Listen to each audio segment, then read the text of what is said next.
Fl-ewwel 6 xhur ta' din is-sena kien hawn żieda ta' aktar minn 540,500 persuna li qagħdu fl-akkomodazzjonijiet turistiċi f'pajjiżna meta mqabbel mal-istess perjodu tas-sena li għaddiet.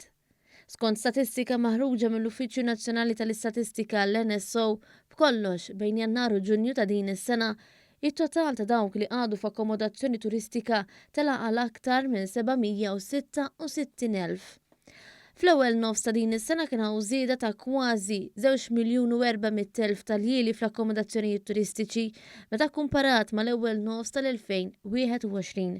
Dan ifisser li total tal-jieli laħħaq għal kważi 3,300,000.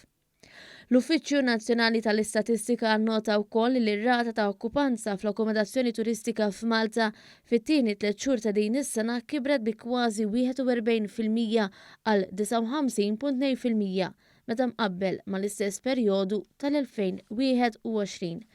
Anke fl-akkomodazzjonijiet Foundesh ġiet innotata żieda.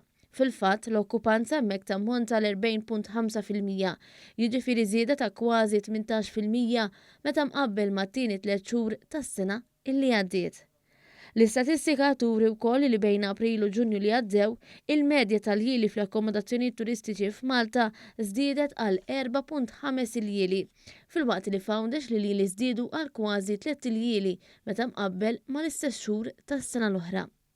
Fit-tieni kwart tas-sena ġiet irreġistrata l-aktar okkupanza f'lukandi ta' 4 stilel b'46.5% tal-persuni kollha li qattaw l-iljieli fl-akkomodazzjonijiet turistiċi.